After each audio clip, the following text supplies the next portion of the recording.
السلام عليكم ورحمة الله وبركاته. إن الحمد لله نحمده ونستعينه ونستغفره ونعوذ بالله من شرور أنفسنا وسيئات أعمالنا من يهده الله فلا مضل له ومن يضلل فلا هادي له. أشهد أن لا إله إلا الله وحده لا شريك له وأشهد أن محمدا عبده ورسوله. قال الله تعالى: يا أيها الذين آمنوا اتقوا الله حق تقاته ولا تموتن إلا وأنتم مسلمون. فقال النبي صلى الله عليه وسلم: فإن خير الحديث كتاب الله وخير الهدى هدى النبي صلى الله عليه وسلم وشر الأمور محدثاتها وكل محدثة بدعة وكل بدعة ضلالة وكل ضلالة في النار. Melanjutkan kajian syarah Aqidah At-Tahawiyah yang disampaikan oleh Al-Imam Ibnu Abil Izzi Al-Hanafi dan juga disyarah oleh beberapa ulama sunnah antara lain Syekh Shalih Al-Syekh, Syekh Albani, Syekh Shalih Fauzan dan juga Syekh Abdul Aziz bin Baz rahimahullah. Berkata Imam At-Tahawi, wa qala al-matinu wa inna Muhammadan abduhu al-mustafa wa nabiyuhu al-mujtaba wa rasuluhu al-murtada. Dan sesungguhnya Muhammad itu adalah hambanya yang terpilih dan nabinya yang terpilih pula dan utusannya yang diridhoi. Penjelasan ini setelah Al-Imam Tahawi menjelaskan tentang masalah i'tiqad kita kepada Allah Ta'ala sampai masalah urusan takdir. Kemudian setelah itu beliau melanjutkan akidah yang harus kita fahami, yaitu akidah yang berkenaan dengan Nabiullah Nabi Muhammad sallallahu alaihi wasallam. Dan ini menunjukkan bahwasanya dakwah para ulama dahulu yang didahulukan untuk disampaikan kepada umat adalah tauhid. Seperti yang disampaikan oleh Al-Imam At-Tahawi. Pertama sudah menyebut bahwasanya kita wajib beribadah kepada Allah, bahwa Allah itu satu, Allah punya sifat ini dan itu dan juga seterusnya. Setelah umat itu faham dengan tauhid, yaitu merupakan penjabaran syahadat la ilaha illallah, kemudian ulama sunnah menjelaskan makna syahadat wa anna Muhammadar Rasulullah. Dan inilah dakwanya para ulama dahulu yang harus menjadi panutan bagi kita semuanya. Di sini dijelaskan pertama oleh Ibnu Abil Izzi Hanafi rahimahullah. Kalimat al-istifa'u wal-ijtiba'u wal-irtida'u mutaqaribul makna, itu mirip artinya. Jadi Allah menjadikan nabinya sebagai hambanya yang dipilih, dan al-mustafa yang dipilih untuk menyampaikan risalah, dan juga utusannya yang diridhai, dan juga al-mujtaba ini satu makna. Wa'lam anna kamalal makhluki fi tahqiqi ubudiyatihi lillahi ta'ala. Dan perlu diketahui bahwasanya sempurnanya makhluk itu apabila dia itu mewujudkan dirinya sebagai hamba Allah dengan beribadah kepada Allah. Itu maknanya sempurnanya makhluk, yaitu dia mewujudkan sebagai hamba itu dia beribadah kepada Allah yang sebenarnya. Ini yang paling mulianya makhluk. Oleh karena itu paling mulianya makhluk adalah Rasulullah sallallahu alaihi wasallam. Karena paling tahu tentang Allah Ta'ala dan paling banyak ibadahnya kepada Allah Ta'ala, baik yang wajib maupun yang sunnah. Kemudian dijelaskan oleh Ibnu Abil Izzi Al-Hanafi juga, wa kullama izdadal abdu tahqiqan lil ubudiyati izdada kamaluhu wa 'ala darajatuhu. Tatkala seorang hamba itu bertambah kuatnya beribadah kepada Allah. Nah, tatkala seorang hamba itu bertambah kuatnya beribadah kepada Allah, bertambah pula sempurnanya dan bertambah pula tinggi derajatnya. Sebagaimana kita ketahui, maka para ulama sunnah adalah orang yang paling mulia. Dikarenakan apa? Mulianya karena ibadah kepada Allah. Dan kita ketahui di permukaan dunia itu, di permukaan dunia ini, kalau orang itu beribadah kepada Allah dengan sungguh-sungguh, dia mulia, tidak menjadi penjahat, dan tidaklah menjadi orang yang sebab orang lain itu tersesat. Dipandangnya baik, ucapannya bermanfaat, tingkah polanya bisa ditiru oleh orang yang lain. Ini apabila orang itu bertambah ibadah kepada Allah, berarti bertambah tinggi derajatnya. Karena orang yang beribadah kepada Allah berarti orang itu takut kepada Allah. Wa man tawahhama, kemudian dijelaskan oleh Ibnu Abil Izzi Al-Hanafi rahimahullah, wa man tawahhama annal makhluqa yakhruju 'anil ubudiyyati bi wajhin minal wujuh wa annal khuruja 'anha akmalu fa huwa min ajhalil khalqi wa adallihim. Artinya, barang siapa yang menduga bahwa makhluk ini boleh tidak ibadah kepada Allah, siapa yang menduga bahwa makhluk ini boleh tidak beribadah kepada Allah, dan sesungguhnya tidak beribadah itu merupakan sempurnanya makhluk, maka ini menunjukkan bodohnya orang itu sendiri dan tersesatnya orang itu sendiri. Yang dimaksudkan di sini yaitu Ibnu Abil Izzi Al-Hanafi mengkritik bagi orang tasawuf, orang yang ahli thariqat, yang dia kalau sudah ma'rifat kemudian hakikat, dia tidak mau sholat, dia tidak mau siam, tidak mau zakat, tidak mau haji, bahkan dia melanggar, berzina, mencuri dan semuanya. Ini bukan waliullah, tapi itu waliu syaitan, dan itu bukan yang dimaksudkan orang yang sempurna, tapi orang yang paling jeleknya. Karena bagaimana orang bisa keluar dari ibadah kepada Allah? Orang tidak sholat, Rasulullah SAW sholat. Itu orang paling utamanya manusia. Beliau juga siam, beliau meninggalkan yang haram. Bagaimana orang yang mengaku dirinya tidak beribadah kepada Allah menjadi waliullah? Dan ini menunjukkan bodohnya, menunjukkan tersesatnya. Sebagaimana Allah Subhanahu wa taala menjelaskan, wa qalu ittakhadhar rahmanu walada subhana bal ibadum mukramun.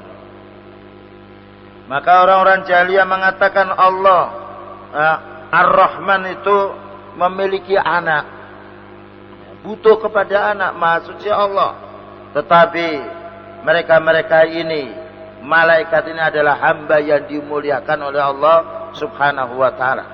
Ini satu contoh kebodohan mereka. Bagaimana Allah butuh kepada anak? Jika Allah butuh kepada anak, berarti butuh kepada juga, yaitu istri, butuh juga kepada paman dan juga yang lain.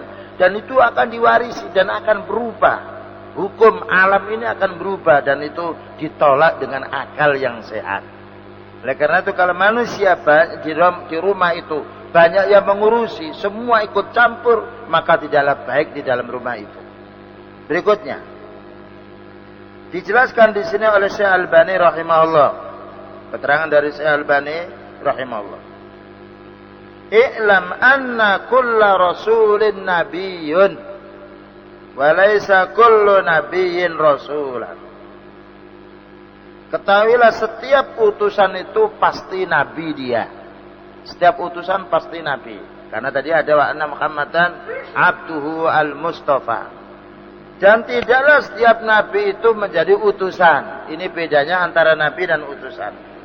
Faqad dzakaru furuqan bainar rasuli wan nabiyyi taraha fi tafsiril Alusi wa ghairiha, dan sungguh mereka telah menunjukkan bedanya atau mereka membedakan antara utusan dan nabi sebagaimana engkau bisa membacanya di dalam tafsir Al-Alusi.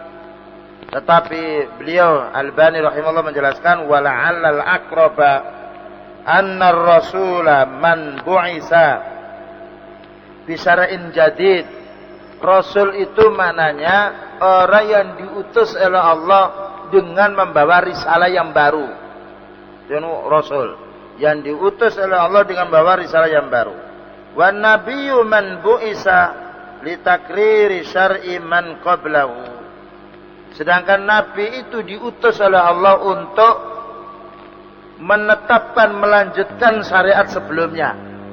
Jadi kalau nabi diutus oleh Allah untuk melanjutkan syariat sebelumnya.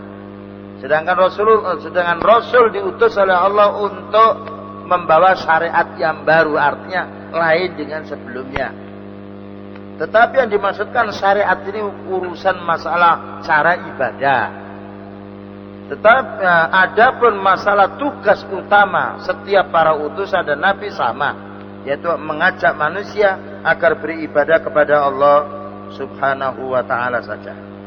Kemudian dijelaskan oleh Syekh Fauzan hafizahullah, lamma bayyana Syekh rahimahullah fi awal kalamihi ma yajibu min ma'rifatillahi ta'ala wa i'tiqadi anna ar-rabba al-mustahiqqu lil ibadati duna ma siwahu wa annahu muttasifun bi sifatil kamal wa nu'util jalali. Tatkala Al-Imam Tahawi menjelaskan pada awal pembicaraannya, wajibnya kita mengenal kepada Allah dan wajibnya kita mengenal sifat-sifatnya, dan wajib pula kita harus mengenal yaitu tentang kesempurnaan bagi Allah Subhanahu wa ta'ala.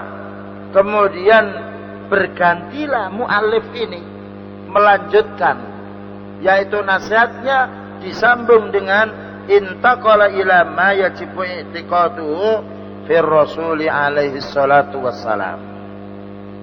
Kita pindah kepada wajibnya kita memahami i'tiqad, keyakinan-keyakinan yang berhubungan dengan Rasulullah sallallahu alaihi wasallam. Dan ini juga menunjukkan cara berdakwah. Maka umat hendaknya difahamkan dulu makna la ilaha illallah, dan juga setelah itu makna wa anna Muhammadar Rasulullah. Ini semua dakwah para nabi. Oleh karena itu dijelaskan oleh Al-Imam Muhammad bin Abdul Wahhab rahimahullah salah satu usul, 3 landasan utama yang wajib diketahui oleh setiap kaum muslimin. Pertama, mengenal Allah. Yang nomor 2, mengenal nabinya. Yang nomor 3, mengenal Islam dengan dalil. Jadi ini merupakan fardu ain, bukan fardu kifayah. Jadi setiap orang muslim harus mengenal Allah, karena dia harus beribadah kepada Allah. Kemudian harus mengenal nabinya, karena nabi itu yang menuntun kita cara beribadah kepada Allah. Dan harus mengenal agama Islam ini dengan dalil, karena kita mengamalkan ibadah pakai dalil. Oleh karena itu benar pula bahwasanya 3 perkara ini wajib kita pelajari, karena besok di alam kubur ya 3 perkara ini ditanyakan. Jadi di alam kubur 3 perkara itu yang ditanyakan, antara lain man rabbuka, siapa Rabbmu, berarti kita harus mengenal dulu sebelum ada pertanyaan di alam kubur. Kemudian man nabiyuka, siapa nabimu, kita harus mengenal. Ya, sebelum ditanya kita harus bisa memahami siapa nabi kita, bukan hanya mengenal namanya, tapi mengenal, meyakini apa yang menjadi keharusan kita untuk mengimani Rasulullah sallallahu alaihi wasallam atau para utusannya. Yang nomor 3, kita akan ditanya wa madinuka, dan apa agamamu. Jadi pertanyaan ujian di akhirat ini, ujian di alam kubur ini akan sukses kalau kita sudah belajar di dunianya. Oleh karena itu setiap para ulama sunnah yang dibahas di dalam dakwanya Pertama tauhid, mengenal Allah. Yang nomor 2 mengenal nabinya. Yang nomor 3 mengenal ajarannya, yaitu dibahasnya mulai kitab tauhid, dibahasnya masalah urusan kitabul miyah, kitab air, kitab wudu, kitab sholat, karena itu termasuk bagian ibadah. Dan ini membantah kelompok yang keliru bahwa dakwah ini tidak dimulai dari 3 perkara ini. Kemudian berikutnya berkata pula, yaitu Al-Imam Ibn Abil Izzi Al-Hanafi, wa bidzalika istahaqqa at-taqdimu 'ala an-nasi fid dunya wal akhirah. Oleh karena itu berhak manusia itu untuk mendahulukan pembahasan ini, ya, fid dunya wal akhirah, di dunianya dan di akhiratnya. Artinya perkara yang wajib kita bahas dulu yaitu tauhid kita kepada Allah. Kemudian makna beriman kita kepada Rasulullah sallallahu alaihi wasallam. Walidzalika yaqulul Masih alaihi salamu yaumal qiyamah. Oleh karena itu Al-Masih Isa ibnu Maryam berkata besok pada hari kiamat, idza talabu minhu syafa'ata ba'dal anbiya'i alaihimus salamu idhabu ila Muhammadin. Apa katanya Nabi Isa alaihissalam?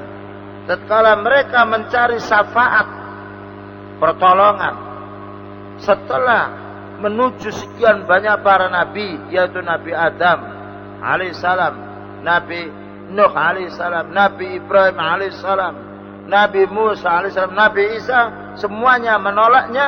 Kemudian diperintah oleh Nabi Isa, idhabu ila Muhammadin, pergilah kepada Nabi Muhammad. Ini menunjukkan mengimani Rasulullah sallallahu alaihi wasallam dan mempelajari apa yang wajib kita pelajari tentang diri beliau, dan juga syariatnya merupakan wajib aini. Kenapa? Qad abdun ghufira lahu ma taqaddama min dzambihi wa ma ta'akhkhara. Karena Nabi Muhammad sallallahu alaihi wasallam adalah seorang hamba yang telah diampuni oleh Allah dosanya yang lalu dan juga dosanya yang akan datang. Kemudian di sini dijelaskan, wala raiba, masih keterangan dari Ibnu Abil Izzi Al-Hanafi, annal mu'jizati dalilun sahihun walakin ad-dalila ghairu maksurin fil mu'jizat. Tidaklah diragukan lagi bahwasanya tanda kebenaran para utusan Allah itu adalah dengan mukjizat. Makanya setiap utusan diberi oleh Allah Ta'ala mukjizat. Mukjizat itu untuk melemahkan dan untuk menantangnya. Dan mukjizat itu harus diberitahukan kepada umatnya. Tetapi bukan satu-satunya mukjizat itu sebagai tanda kerasulan Rasulullah sallallahu alaihi wasallam, bukan sebagai tanda kerasulan nabi-nabi sebelumnya. Karena mukjizat ya, karena kerasulan itu bisa tandanya banyak sekali. Antara lain mukjizat yang ada termasuk pada zaman sekarang ini, mukjizat yang kekal yang merupakan mukjizatnya Nabi Muhammad sallallahu alaihi wasallam adalah kekalnya Al-Qur'an. Dan itu menunjukkan kebenaran Rasulullah sallallahu alaihi wasallam. Berbeda dengan nabi-nabi yang dahulu, mukjizatnya terputus dengan meninggalnya. Tetapi Nabi Muhammad sallallahu alaihi wasallam tidak terputus mukjizatnya walaupun beliau telah meninggal dunia. Termasuk yaitu Al-Qur'an merupakan mukjizat yang pokok, demikian juga sunnahnya, sunnah Rasulullah sallallahu alaihi wasallam yang diabadikan oleh ahli hadis. Fa inna nubuwata imma yadda'iha astaqus shadiqin au akdzabul kadhibin. Sesungguhnya kenabian itu bisa jadi, ya, sesungguhnya kenabian itu bisa jadi diakui, ya, oleh orang yang paling jujur dan diakui oleh orang yang paling dusta. Ya. Jadi kenabian itu ada dua yang mengaku. Ada yang betul-betul dia mengaku nabi dengan bukti kebenarannya, yaitu dengan mukjizat yang ada. Dan ada kalanya mengaku nabi tapi dia merupakan pendusta. Karena apa? Dia tidak memiliki mukjizat. Karena itu Ahmadiyah yang yaitu mengatakan nabinya Mirza Ghulam Ahmad itu adalah dusta. Karena Mirza Ghulam Ahmad tidak mempunyai mukjizat apa-apa dia. Ya. Dan tidak punya pengikut pula seperti pengikutnya Nabi Muhammad SAW. Yang nomor dua, tidak punya kitab yang bisa mengalahkan kitab Al-Quran. Tapi justru kitab itu menukil dari Al-Quran kemudian ditambahi dengan kepalsuannya sendiri-sendiri. Padahal utusan itu harus memiliki kitab masing-masing. Yang kitab itu tidak bisa dibantah. Seperti Al-Quran tidak bisa dibantah. Oleh karena itu Al-Quran yang menunjukkan dalil yang kuat atas berakhirnya yaitu Nabi dengan Nabi Muhammad sallallahu alaihi wasallam. Kemudian berikutnya di sini dijelaskan oleh yaitu Syekh Saleh Ali Syekh hafizahullah. Wa ma'lumun anna ar-risalah wa nubuwah huwa min tauhidillahi. Ketahuilah risalah dan kenabian itu termasuk kita mengesahkan Allah. Jadi dibahasnya di sini Nabi sallallahu alaihi wasallam dan juga utusan Allah dibahas oleh al-muallif di sini Imam Thahawi karena membahas ya, risalah Nabi sallallahu alaihi wasallam dan juga kenabian termasuk bagian daripada tauhid. Ada beberapa segi yang menunjukkan yaitu ada dua segi. Jadi kita membahas tentang iman kepada Nabi Muhammad SAW termasuk bagian tauhid dari mana? Pertama, anna tauhidallahi azza wa jalla yutlaqu wa yu'na bihi al-aqidatu bi'amatih. Pertama, sesungguhnya mentauhidkan Allah itu adalah mutlak umum. Jadi mengesahkan Allah itu umum. Maknanya mencakup semua akidah atau keyakinan-keyakinan. Yang itu ditetapkan oleh Allah Ta'ala. Jadi tauhid itu bukan hanya khusus membahas tentang diri Allah Ta'ala saja. Menyangkut masalah tauhid uluhiyah atau tauhid rububiyah atau tauhid asma wa sifat. Bukan hanya itu. Itu memang pokoknya pembagian daripada tauhid.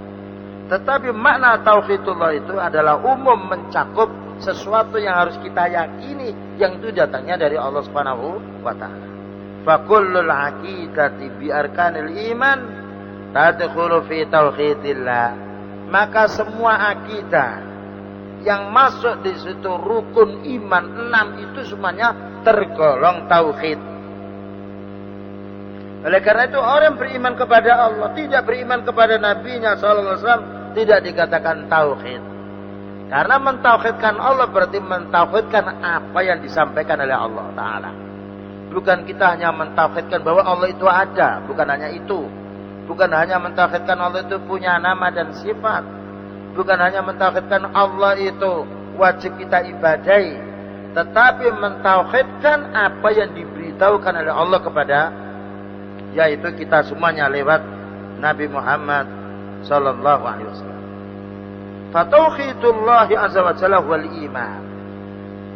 Mentauhidkan Allah berarti kita mengimani apa yang dikabarkan oleh Allah Ta'ala. Termasuk rukun iman 6. Jadi orang yang mempercayai malaikat. Orang yang mengimani adanya kitab Allah. Orang yang mengimani adanya hari kiamat. Orang yang mengimani takdir itu semuanya termasuk bagian tauhid. Karena tauhid itu i'tiqad keyakinan. Yang itu adalah iman. Wa huwa al-mustamilu ala arkanil iman sittah, dan ini mencakup rukun iman yang 6. Wal kalamu ala nubuwati Muhammadin sallallahu alaihi wasallam min dhimni dzalika. Sedangkan membicarakan tentang kenabian Nabi Muhammad sallallahu alaihi wasallam tergolong daripada rukun iman 6. Dan rukun iman 6 termasuk tauhid. Jadi tidak bertentangan. Apabila Imam Thahawi rahimahullah menjelaskan bahwasanya syahadat wa anna Muhammadar Rasulullah dimasukkan di dalam tauhid itu tidak bertentangan. Karena kita harus mengimani rukun iman 6. Di antaranya rukun iman 6 adalah beriman kepada Nabi Muhammad SAW atau beriman kepada Rasul. Dan karena beriman kepada Rasul termasuk bagian iman dan iman bagian daripada tauhid. Ini alasan yang pertama. Mengapa kita membahas kerasulan Nabi Muhammad SAW tergolong tauhid? Itu alasan yang pertama. Alasan yang nomor 2. Anna nubuwata Muhammadin sallallahu alaihi wasallam hiya tariqut tauhid. Sesungguhnya kenabian Nabi Muhammad sallallahu alaihi wasallam ini itu jalan menuju tauhid. Artinya kita tidak mungkin memahami tauhid melainkan lewat sunnah Nabi Muhammad sallallahu alaihi wasallam. Tidak mungkin kita akan mengenal bahwasanya meminta kepada jin itu tidak boleh. Ya.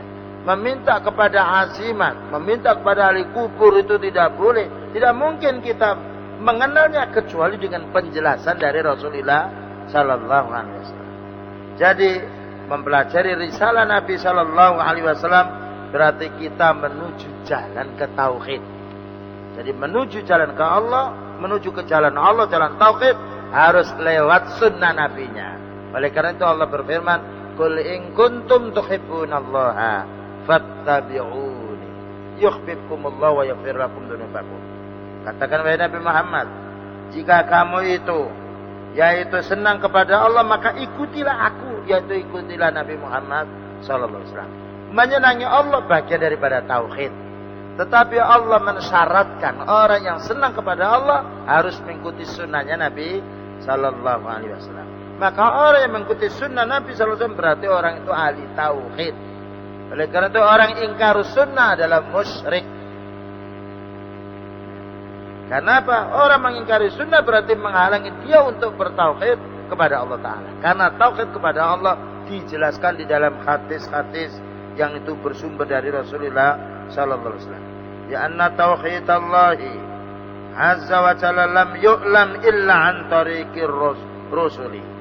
Karena mentauhidkan Allah tidak mungkin diketahui kecuali dengan jalan para utusannya yang menjelaskan kepada kita. Wa fi dzalika takrirun anna al-uqula la tastaqillu fi ma'rifati tauhidillahi ta'ala wa ma yatadammanuhu dzalika wa ma yastalzimuhu dzalika bal innahu la budda min bi'sati rasulin wa anbiya'i lil bayani.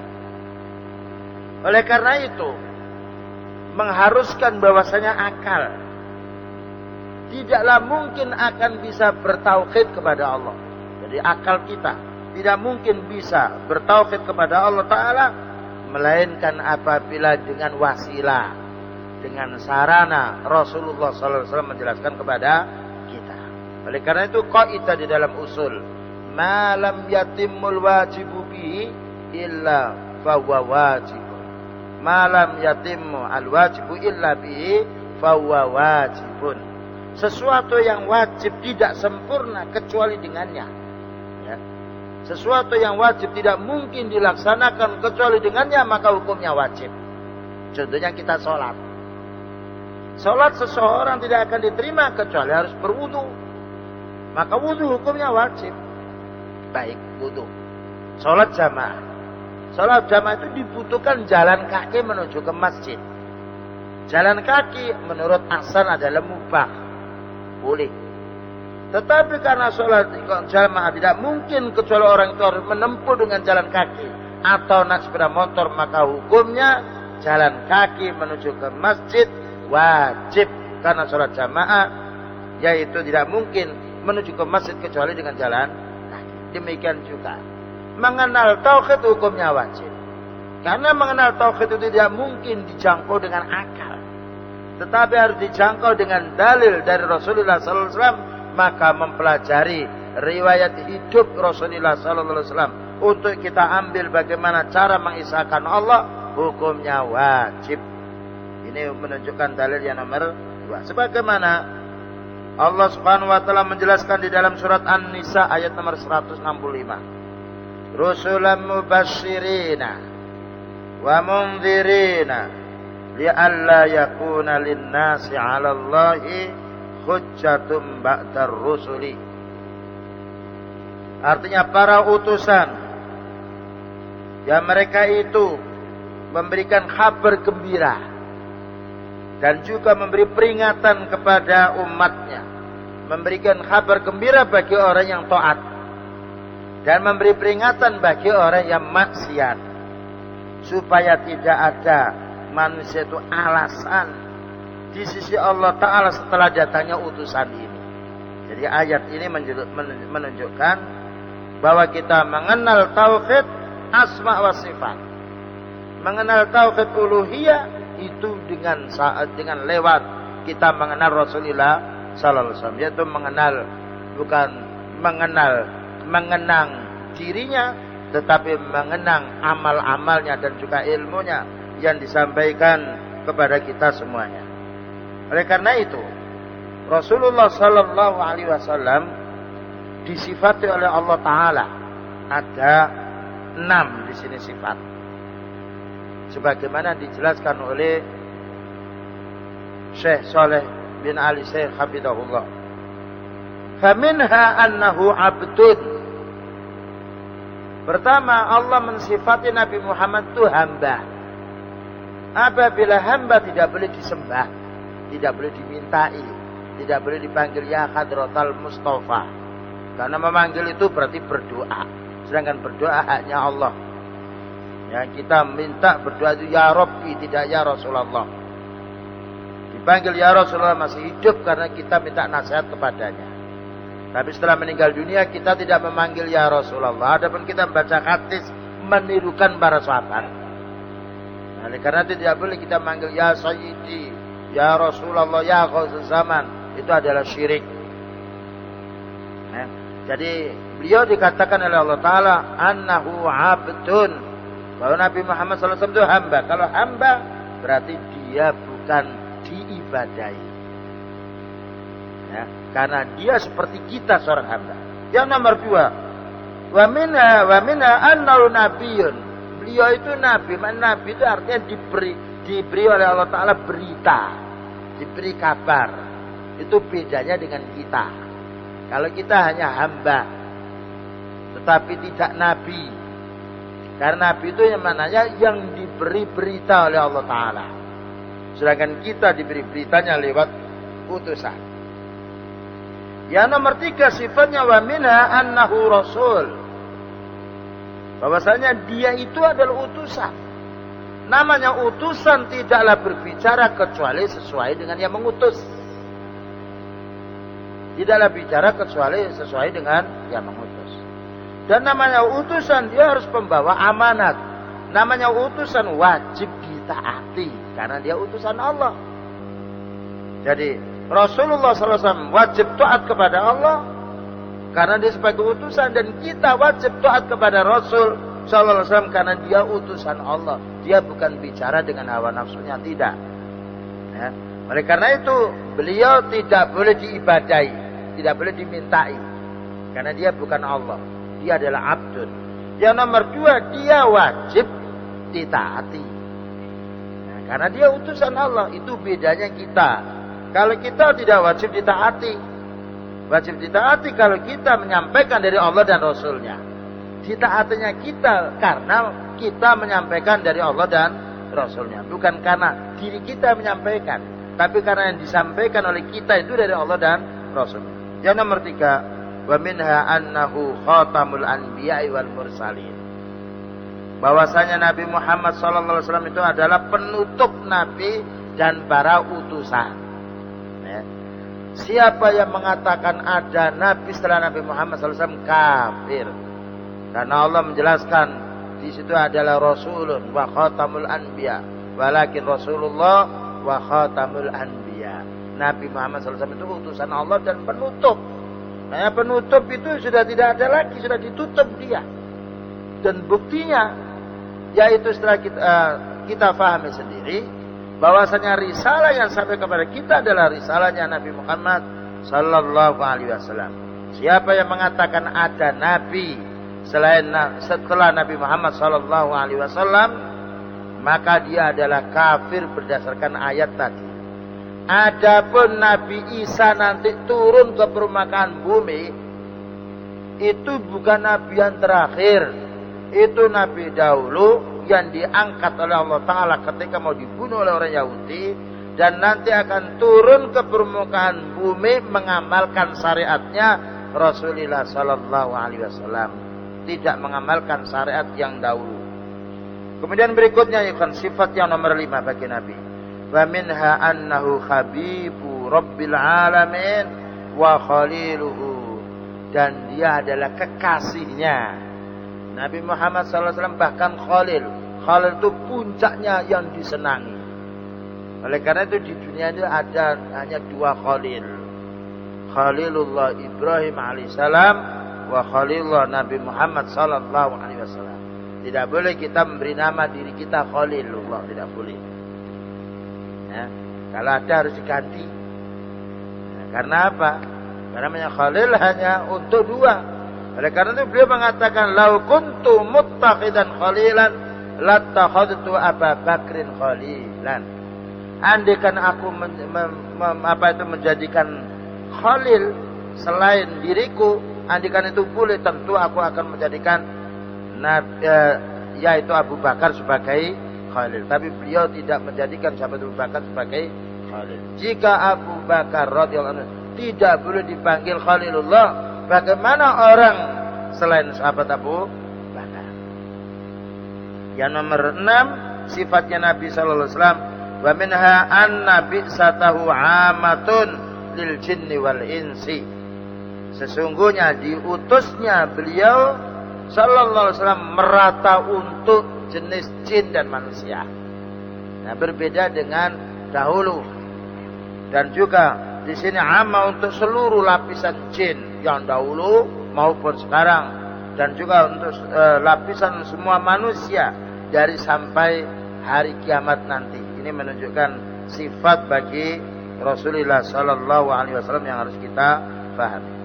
Berikutnya ya ikhwan, ini ada SMS tadi 3 dan perlu kami jawab. SMS itu isinya demikian. Ya Ustadz, apa artinya as-salaf itu? Yang nomor 2, siapakah as-salaf itu? Yang nomor 3, benarkah salaf itu berorganisasi?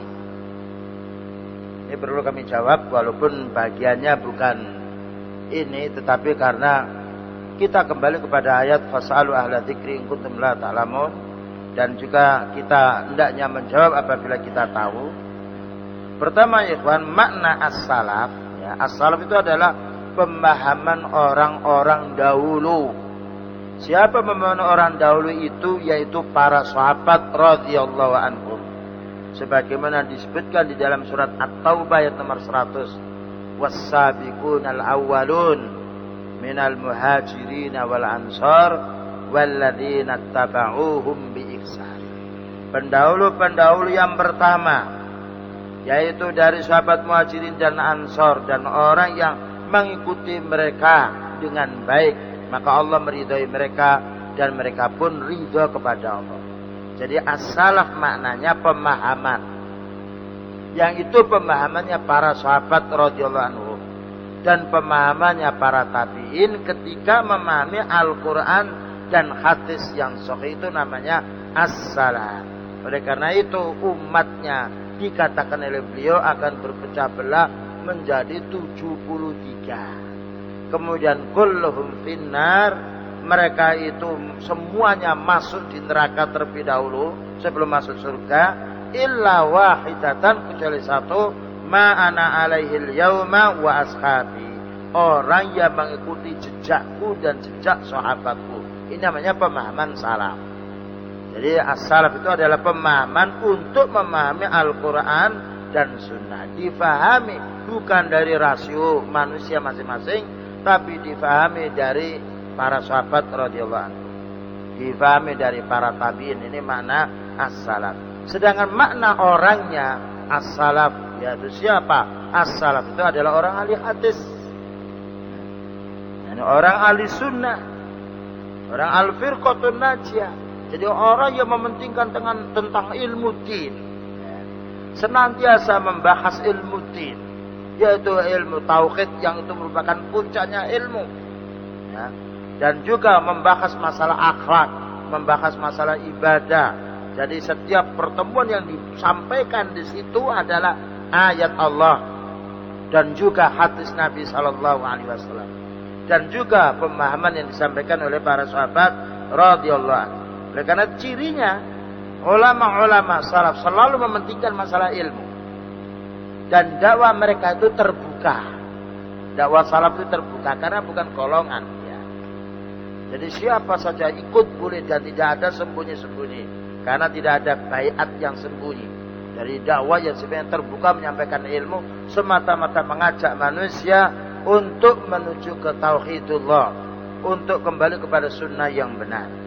Kemudian kalau perkataan apakah benar salaf sekarang ini berorganisasi? Tidak. Salaf tidak berorganisasi. Karena kalau ada organisasi berarti ada pimpinannya. Dan ada reformasi kepemimpinan nantinya. Dan mesti ada anggaran dasarnya, anggaran yaitu rumah tangganya. Dan nanti ada musyawarah untuk pemilihan. Ini tidak ada. Jadi as-salaf adalah jamaah wahidah. Kelompok yang satu tidak jamaah, tidak pecahan-pecahan kelompok jamaah, tetapi jamaah yang satu. Sebagaimana Rasulullah Sallallahu Alaihi Wasallam menjelaskan. Oleh karena itu kita lihat Syekh Abdul Aziz bin Baz rahimahullah tidak mendirikan organisasi. Albani rahimahullah tidak mendirikan organisasi. Imam Bukhari tidak mendirikan, semua yaitu masing-masing berdakwah ta'awun satu sama lain dan ruang lingkupnya dunia. Kalau organisasi ruang lingkupnya pendek, makanya kalau ada orang yang mengaku as-salaf mendirikan organisasi itu bukan as-salafus shalih, itu hanya sifatnya penisbatan. Karena dengan adanya organisasi kelompok berarti pemecahan. Berarti pengelompokan, dan Allah mengatakan wala takunu minal musyrikin minal ladzina farraqu dinahum wa kanu syi'a. Ya.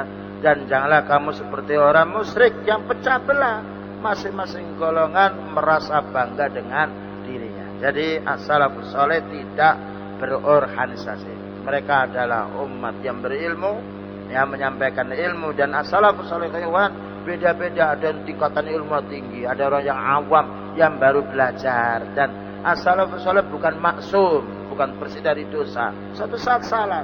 Sebagaimana pada zaman Rasulullah SAW ada yang mencuri, dan ada juga yang berbuat zina, dan ada juga yang minum khamr. Tapi hal itu apabila kembali kepada manhaj yang sahih, tetapi bukan berarti membolehkan untuk berbuat jahat. Ya, tetapi maknanya umat ini tidaklah maksum. Ya, tetapi kita harus kembali kepada pemahaman yang hak. Jika ada orang mengatakan as-salafi itu dia berorganisasi, maka ini tidak benar. Wassallallahu ala nabiyina Muhammadin wa ala alihi washabihi wasallam. Subhanakallahumma wa bihamdika asyhadu an la ilaha illa anta astaghfiruka wa atubu ilaik. Assalamualaikum warahmatullahi wabarakatuh.